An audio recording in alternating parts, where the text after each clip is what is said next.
दोस्तों, एक 20 साल का नौजवान लड़का रहता है, रोजी-रोटी की जुगाड़ में बिहार से मुंबई जाता है और जाने के बाद वो बड़े-बड़े घरों के दरवाजे खटखटाता है, उनके काम-धंधा माँगता है।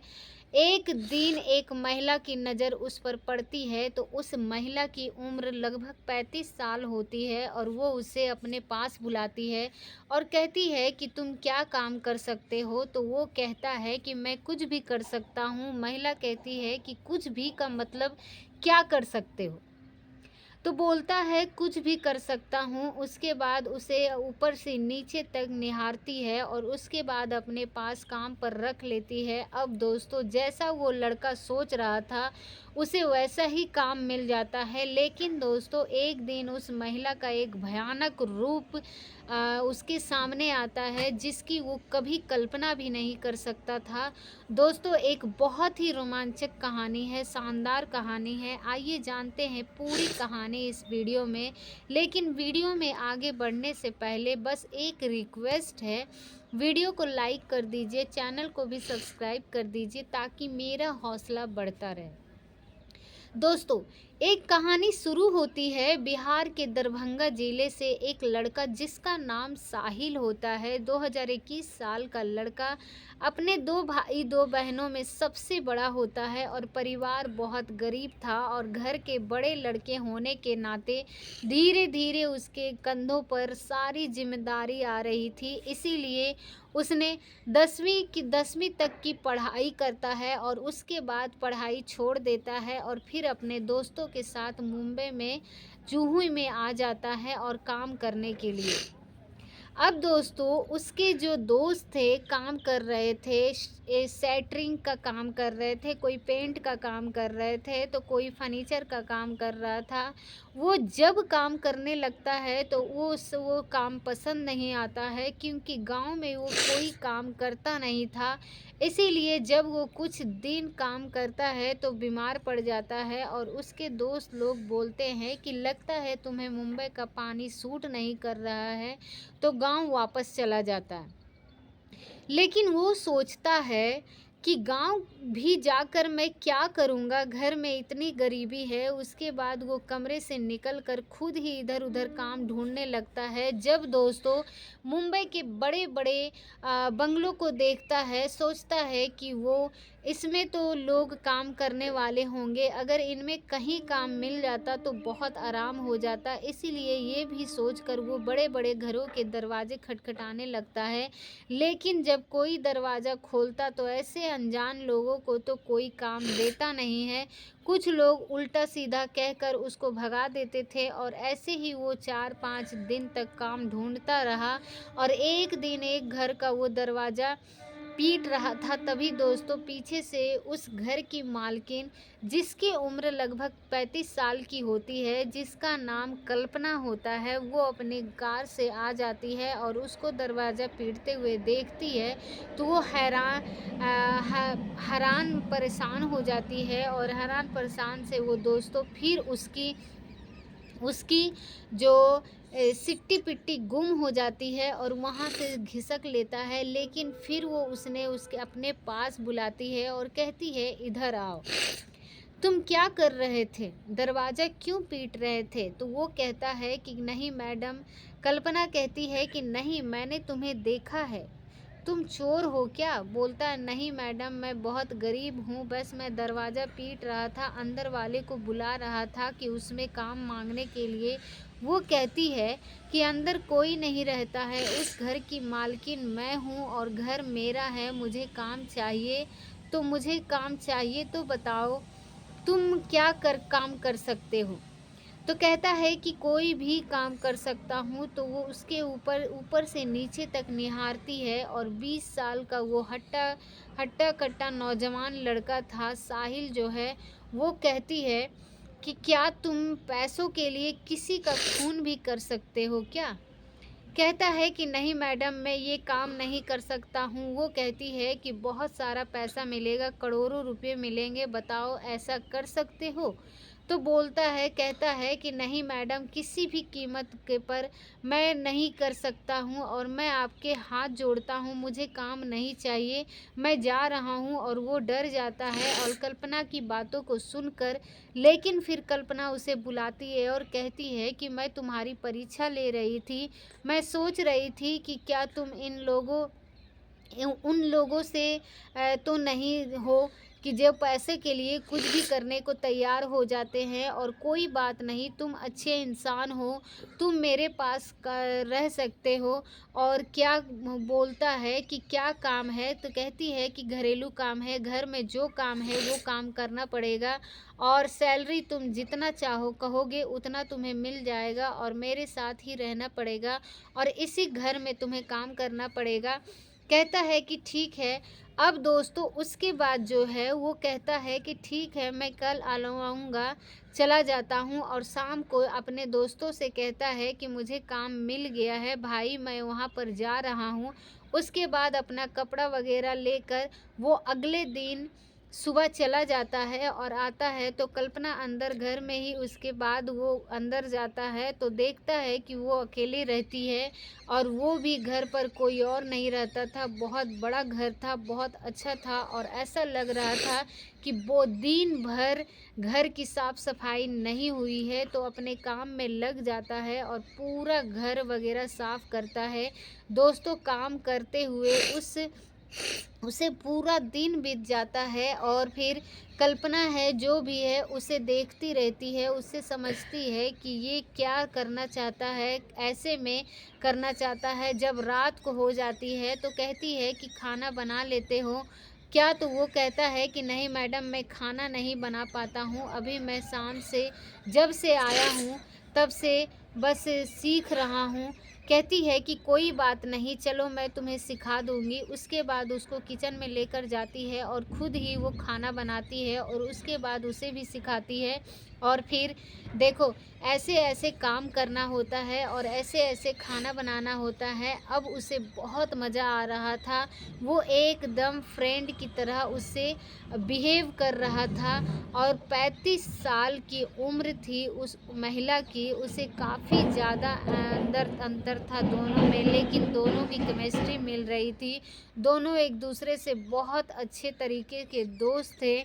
और फिर वो बोलता है, वो कहते हैं, बात करते करते वो कहता है कि मैडम आप इस घर में अकेली रहती हैं, क्या आपका कोई और नहीं रहता? तो कल्पना कहती है कि नहीं, मैं अकेली रहती हूँ। साहिल कहता है क्यों रहती हैं? क्योंकि मेरी किस्मत ही ऐसी है और मैं जो भी आता है वो मुझे छोड़कर चला जाता है और एक दिन तुम भी चले जाओगे। वो हैरान हो जाता है और कहता है क्यों मैडम? वो कहती है क्योंकि मुझे एक बीमारी है जो रात में उभर जाती है और फिर उसके बाद लोग मुझसे परेशान होकर चले जाते हैं। अब दोस्तों साहिल जो है वो सोचने लगता है। उसके बाद दोस्तों दोनों साथ में बैठकर खाना खाते हैं और फिर उससे कहती है कि तुम कहाँ सोओगे? तो बोलता है मैडम, मैं जहाँ भी आप कहोगी वहाँ सो जाऊँगा। कहती है कि ठीक है, आप जो है इसी कमरे में बगल में सो जाओ चारपाई लगाकर। वो कहता है कि मैडम कोई देखेगा तो क्या कहेगा? बोलती है यहाँ कोई नहीं है, देखेगा कौन, लेकिन ठीक है, अगर तुम्हारी इच्छा नहीं है तो तुम बगल वाले कमरे में सो जाओ। तो कहता है ठीक है। अब दोस्तों बगल के कमरे में सो जाता है, लेकिन अब उसे रात को नींद नहीं आ रही थी और अचानक से नींद नहीं आ रही थी और वो बहुत ज़्यादा एक्साइटेड था क्योंकि वो बहुत ज़्यादा खुश था और उसे काम मिल गया था और सोच रहा था कि एक अकेली मैडम है, इसका तो काम करना है। लेकिन दोस्तों जब आधी रात बीत जाती है तब दोस्तों उसके कमरे से कल्पना के कमरे में आवाज़ें आने लगती है और अजीबो-अजीबो आवाज़ें आने लगती है। वो दोस्तों उठकर बैठ जाता है और चौंक जाता है और दरवाजे की तरफ देखता है। धीरे-धीरे आवाज़ें बढ़ रही थी।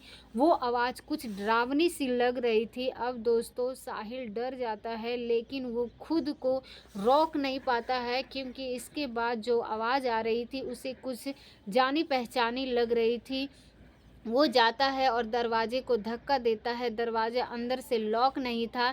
कल्पना का दरवाज़ा खुल जाता है। अब दोस्तों जैसे ही दरवाज़ा खुलता है उसके बाद साहिल जो अंदर अंदर का नज़ारा देखता है, कल्पना का जो हालत थी दोस्तों उसकी कल्पना भी नहीं किए जा सकती है। उसके कपड़े अस्वस्थ से लगभग पूरा शरीर दिख रहा था और ये अजीब तरीके से चीख रही थी, अंगड़ाइयाँ ले रही थी, उसके बाद अपने बालों को हिला रही थी, सर को हिला रही थी। उसकी स्थिति ऐसी थी कि कोई भी देखता तो वहाँ से भाग खड़ा होता, लेकिन साहिल जो था उसके भी रोंगटे खड़े हो जाते हैं, उसके सामने डट कर खड़ा हो जाता है। कल्पना उसे देखती है, उसे ज़रा भी ख्याल नहीं रहता है कि मेरे सामने कोई आकर खड़ा हो गया है, अपने कपड़े वगैरह भी ठीक कर लूँ, क्योंकि लगभग पूरा शरीर उसका दिखाई दे रहा था। और वो उससे कहती है कि कौन हो तुम और इस घर में क्या कर रहे हो? मैं तुझे ज़िंदा नहीं छोड़ूँगी। जब साहिल ये बात सुनता है तो कहता है कि ठीक है, मैं देखता हूँ कि कौन किसको नहीं छोड़ेगा। अगर तेरे में दम है तो मुझे ये करके दिखा। एकदम ये अंगद की तरह खड़ा रहता है और उसके बाद दोस्तों वो कहती है कि मुझे मौत से डरा नहीं सकता, मरने से तुझे डर नहीं लगता है? तू मरने आया है। वो कहता है कि मैं ठीक जगह पर आया हूँ। दोस्तों वो ऐसे ही खड़ा था और उसके बाद वो कल्पना के पास जाता है, उसे जकड़ लेता है और उसके बालों को पकड़ता है और उसके बाद उसे काबू में करता है और कुछ मंत्रों का जाप करता है। धीरे धीरे कल्पना बहुत परेशान होती है और उसे छूटने का प्रयास करती है, लेकिन दोस्तों वो शांत हो जाता है और शांत होने के बाद उसे होश आता है।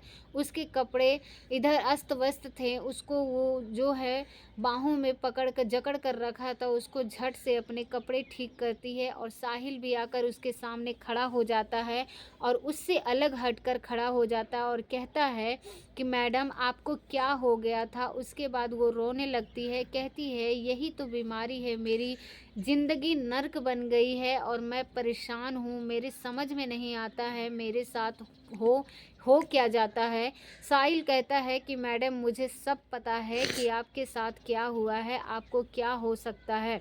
उसके ऊपर जो है बुरी आत्माओं का साया है और मैं इसे जानता हूँ। वो हैरान भी थी क्योंकि उसके सामने एक तो कोई ऐसा खड़ा नहीं हुआ और उसकी ऐसी हालत पर उसका पति तक छोड़कर उसे चला गया और परेशान होकर साहिल उसके सामने खड़ा था और कहती है कि कैसे तुम जानते हो सकता है क्योंकि मैं यहाँ सब बचपन से देखता आ रहा हूँ। वो हैरान हो जाती है और कहती है किसको तुमने देखा? वो कहता है कि बिहार में मेरे जो पिताजी है वो एक ओझा को जानते हैं, उनके सामने रोज़ 10-20 लोग आते हैं, मेरे घर पर ऐसी ही हालत में आते हैं जैसी हालत मैडम आपकी है और उसके बाद मेरे पिताजी उन सभी को ठीक करते हैं। मैं बचपन से यही देखते आ रहा हूँ, तो इसीलिए मुझे अपने आपको देखकर डर नहीं लगा, लेकिन आप चिंता ना करें, आप ठीक हो जाएँगे। अब दोस्तों उस कल्पना ये बात सुनती है तो ये फूट-फूट कर रोने लगती है। उसकी खुशियों का कोई ठिकाना नहीं था और साहिल को अपने गले गले लगा लेती है और अपने सीने से चिपका लेती है और ये भी नहीं सोचती है कि ये नौकर है और नौकर नौकरी करने आया है। उसके बाद वो कहती है मुझे विश्वास नहीं हो रहा है तुम्हारी बातों पर। वो कहता है कि मैडम ये यकीन करो मैं जो कह रहा हूँ सही कह रहा हूँ, लेकिन इसके लिए आपको मेरे घर चलना पड़ेगा, बिहार चलना पड़ेगा। वो कहती है कि ठीक है तुम जहाँ भी मुझे ले जाओगे मैं चलने के लिए तैयार हूँ, लेकिन मुझे छोड़कर जाओगे तो नहीं। वो कहता है कि मैडम क्या बात कर रही हो, आपको तो ऐसी हालत में छोड़कर अब मैं नहीं जाऊँगा, आपको मैं ठीक कर ही रहूँगा। अब दोस्तों उसके बाद वो आँखों में देखती है और कहती है मुझे पर तुम पे भरोसा है और उसके बाद फिर वो आधी रात से ज़्यादा समय बीत चुकी थी और कहती है ठीक है तुम अभी सो जाओ, अब तुम यहाँ पर रहोगे तो मुझे डर नहीं लगेगा। वो कहता है कि ठीक है मैडम। उसके बाद वो उसी कमरे में अलग चारपाई पर सो जाता है। लेकिन दोस्तों, जब वो कल्पना जो थी वो साहिल को खोना नहीं चाहती थी, उसके मन में डर था कि कहीं ये चल ना जाए। उसके बाद वो आती है और उसके पास और उसके साथ और रिश्ते बनाने की कोशिश करती है, लेकिन वो मना कर देता है और कहता है कि मैडम, जब तक आप ठीक नहीं हो जाएंगी आप ये मत सोचिए कि मैं आपको छोड़कर चला जाऊंगा, आप आराम से रहिए। दोस्तों, उसके बाद दोनों सो जाते हैं। उसके बाद कुछ दिन और वहाँ पर वो रह कर काम करता है। दोनों में बहुत गहरी दोस्ती हो जाती है। और उसके बाद दोस्तों, नवरत्न के दिन आते हैं जब साहिल अपने पिताजी से बात करता है। अब दोस्तों, उसके बाद साहिल कल्पना कल्पना को लेकर बिहार आता है, अपने पिताजी के पास आता है। उसके पिताजी उसको देखते हैं तो कहते हैं कि वाकई में तुम्हारी समस्या बहुत गहरी है। दोस्तों, उसमें भी बड़ी उसकी दुख भरी कहानी थी। दरअसल वो अपने माता पिता की एकलौती औलाद थी और माता पिता के पास दौलत की कोई कमी नहीं थी। उसके पास करोड़ों रुपयों की शेयर थे, ब्रांड थे, बहुत सारी चीज़ें थी, उनका कारोबार था। लेकिन वो अब कल्पना जब 2021 साल की हुई तो कहीं उसको बुरी आत्माएं घेर लेती हैं और उसके बाद इसकी ऐसी हालत हो जाती है कि उसके माता पिताजी उसको कई जगह दिखाने पर बहुत दावा कराए, लेकिन दोस्तों उसकी हालत में सुधार नहीं हुई। और वो 2-4 महीनों में उसकी ऐसी हालत हो जाती है कि अब दोस्तों वो लोग परेशान हो जाते हैं और सोचते हैं कि चलो ठीक है, हमारे पास बहुत धन दौलत है, सारी प्रॉपर्टी अपनी बेटी के नाम कर देते हैं और उसके बाद एक जमाई ढूंढने लगते हैं, जो भी उसकी बेटी से शादी करेगा उसे अच्छी से तरीके से रखेगा, उसके पास जो पैसों की कमी नहीं होगी, दौलत की कोई कमी नहीं होगी। दोस्तों, उसकी शादी हो जाती है। लेकिन दोस्तों, बात ये होती है कि बहुत अच्छे खासे का काम था। शादी के बाद दोस्तों उसका हर 15 दिन 1 महीने में ऐसी हालत हो जाती थी और वो हालत को देखकर पति ने उसको छोड़ दिया और वो अपने घर पर अपने माँ बाप के पास रहने लगी। कुछ दिनों में उसके माँ बाप का भी इस दुनिया से चले जाते हैं और उसकी भी मौत हो जाती है। और धीरे धीरे जो आगे कल्पना थी वो ऐसे ही रहने लगी और धीरे धीरे कल्पना की उम्र 30 से 32 साल की हो गई। और जब भी कोई नौकरानी घर पर आती थी, कोई नौकर आता था दोस्तों, जिस दिन वो कल्पना ऐसी हालत देखता, उसे छोड़कर कल्पना की ऐसी हालत को देखता तो उसे छोड़कर भाग जाता था। साहिल था जो कि बचपन से ये सब देख रहा था, उसको समझ में आ जाता है इसको कैसे ठीक करना है और मैडम को क्या हुआ है। फिर उसे अपने बाहों में जकड़ लेता है। हालांकि कपड़े अस्त व्यस्त थे, लेकिन उसका शरीर दिखाई नहीं दे रहा था, बल्कि उसके अंदर का जो आत्मा थी उसको साहिल देख रहा था। दोस्तों, उसके बाद वो होश में आती है, फिर सारी कहानी होती है। उसके बाद वो फिर बिहार आती है। अब 15 दिनों तक पूजा पाठ होता है, जो भी पूछा जाता है माता रानी की कृपा से कल्पना एकदम ठीक हो जाती है और उसके बाद जो है वो एकदम सही हो जाती है। और उसके पिताजी कहते हैं कि अब तुम एकदम ठीक हो गई हो, मुंबई जा सकती हो। लेकिन दोस्तों, गांव वाले जो थे, आसपास के पड़ोस जो थे, वो तरह तरह की बातें करने लगते हैं और कहते हैं कि लगता है ये किसी को भगा कर लाया है, किसी को बहला फुसला कर लाया है, और तरह तरह की बातें करने लगते हैं। लेकिन दोस्तों, असलियत क्या थी ये तो साहिल जानता था और फिर उसके माता पिता या फिर कल्पना जानती थी। फिलहाल उसके बारे में जो भी लोग मुंबई चले जाते हैं और वो कल्पना बिल्कुल ठीक हो जाती है और एक नई ज़िंदगी मिल चुकी थी। वरना एक समय ऐसा था कि जब वो जीने की उम्मीद छोड़ चुकी थी, क्योंकि अब उसकी ऐसी हालत थी कि वो खुद को बहुत नुकसान पहुंचा देती थी। उसको पता नहीं था कि कितने दिनों तक इस दुनिया में रहेगी और इस चीज़ को लेकर बहुत निराश हो गए थे और फिर वो डिप्रेशन की दवा वगैरह भी खाने लगती है। लेकिन फिर धीरे धीरे उसको एहसास हो जाता है, वो बिल्कुल ठीक हो चुकी थी और साहिल के साथ रहने लगता है और साहिल और कल्पना ने धीरे धीरे प्यार हो जाता है और साथ में साहिल भी बहुत खुश होता है। उसके बाद फिर दोनों में रिश्ते बनते हैं। अब दोस्तों साहिल बहुत गरीब था, कल्पना बहुत अमीर थी, लेकिन अब दोनों एक हो चुके थे। दोनों का परिवार एक ही हो चुका था।